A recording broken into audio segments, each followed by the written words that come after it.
everyone, Steve Elliott here again with another video in Procreate 4.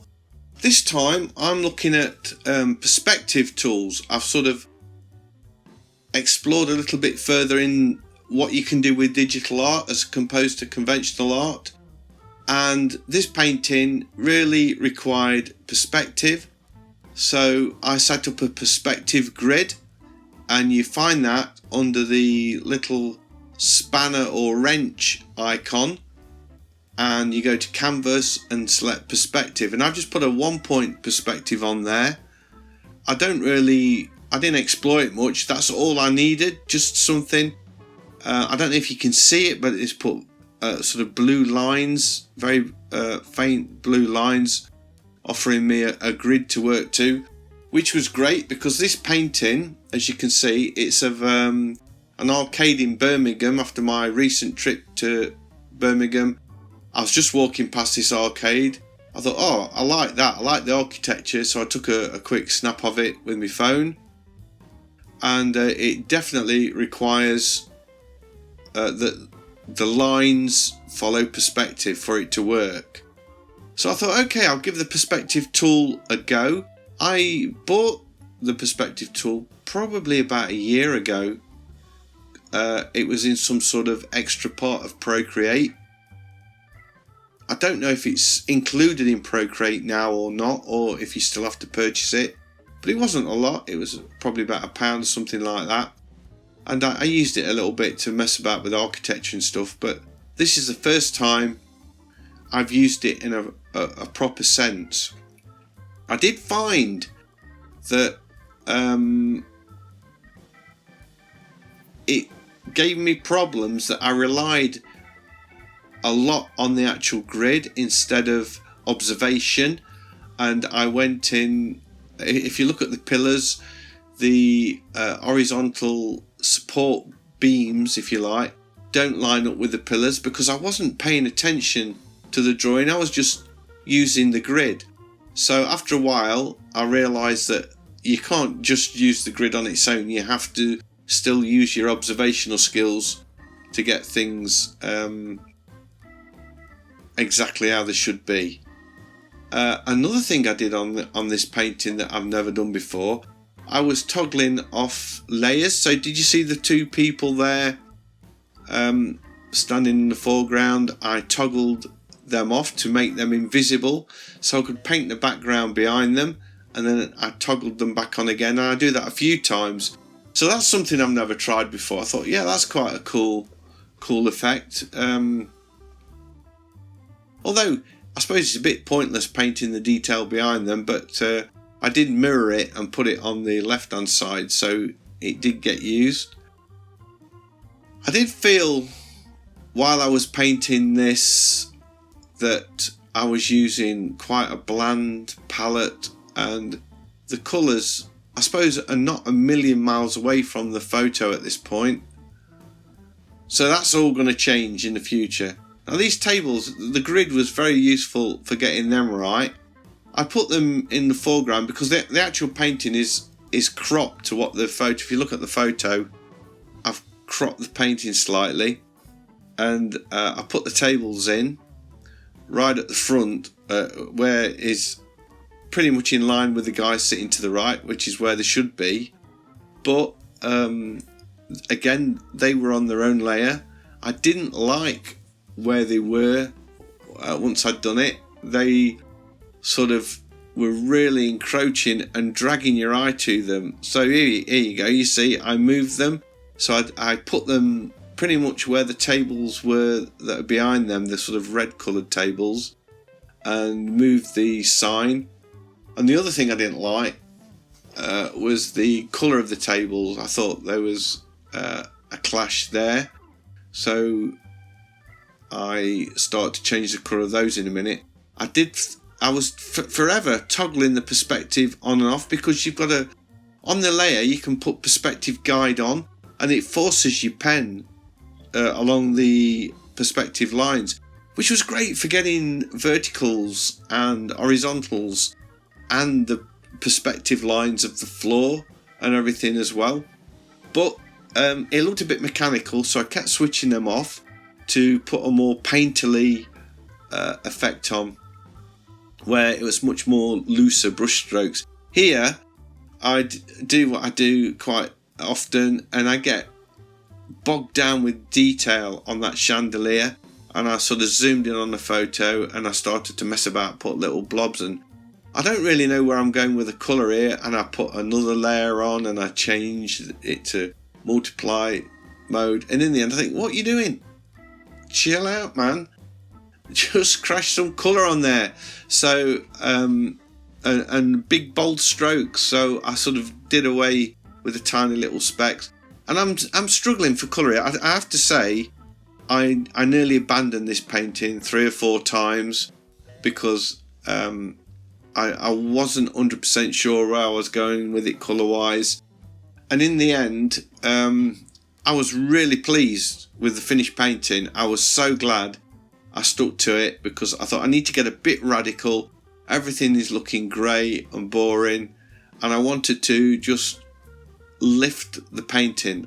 So I went in with some greens and purples into the woodwork and the pillars, and as soon as I started to do that, I was thinking, yeah, I can see where I'm going with this now. Let's get rid of all that colour in that chandelier.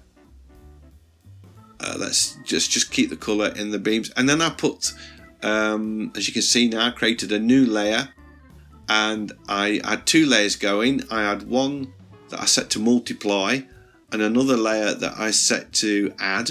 So I was putting light colours on the add layer and dark colours on the multiply layer to add a bit of light into the painting and to knock back the sort of sharpness of the pillars. I all felt it looked a bit comic book, and I wanted it to look more painterly, so I put these layers on, and at this point I'm starting to think, yeah, it's looking like a painting.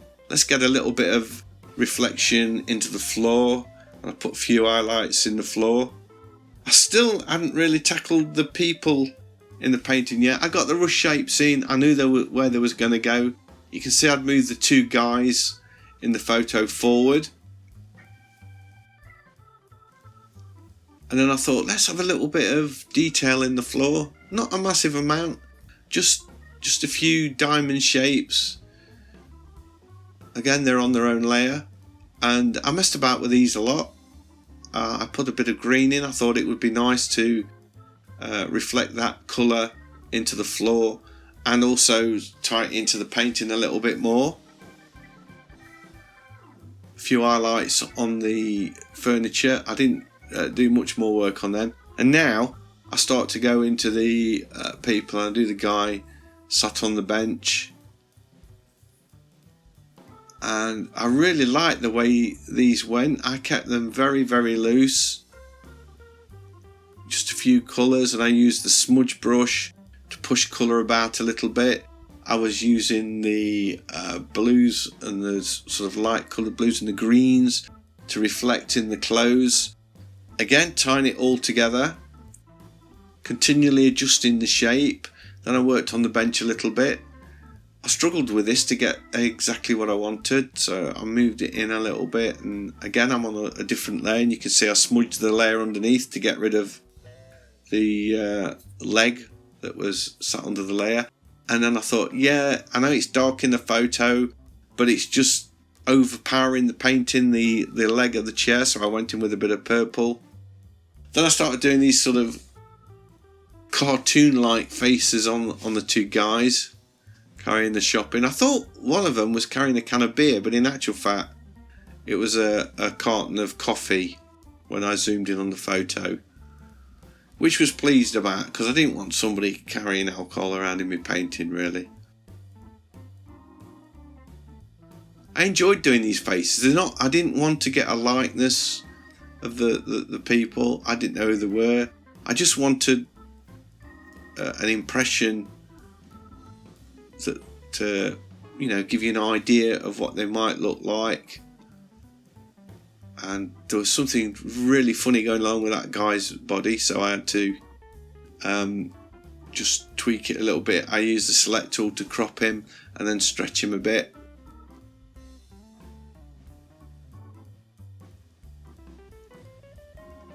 and just a few brush strokes to indicate the shoes, nothing too fancy.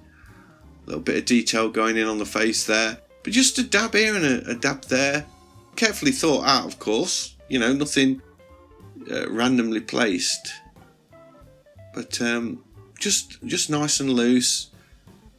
I just caught the chandelier then, thinking, yeah, that was looking much better, just as sort of loose brush strokes. Little bit of light reflecting off his hand. I don't know if you caught that.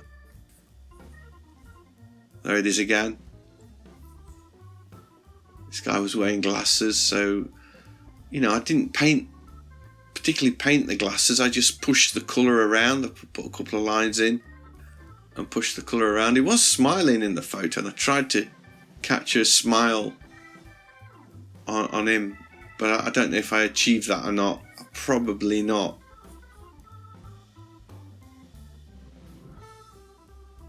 But all in all, I'm pleased I've kept it painterly, if that's the word. Really pleased about that. Little bit of light, and then I thought this woman's face was too abstract compared to the two guys, so I went back in, just put a little bit more detail, and the same with the guy. I added a little bit more detail to him as well. Just put some shading in on the woman walking into the picture.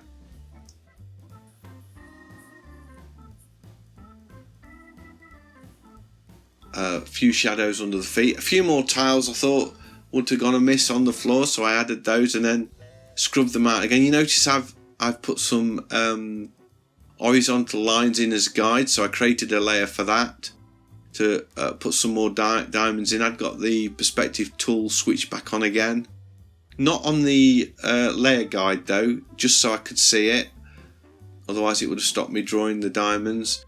And then I put them in and I pretty much smudged them out again. I used a smudge tool to blur them and smudge them out, so you weren't particularly drawn to them. I thought there was a bit too bold, so I knocked them back just by smudging them all out again, and added a little bit of shade to the beams, and there we have it, a finished painting. I hope you liked it. Thanks for sticking with me till the end. Please give me a thumbs up if you have liked it. Always means a lot, and hopefully I'll see you in the next one. Oh, and don't forget to subscribe if you haven't done so already. I've got lots of paintings like this. Thanks a lot. Bye.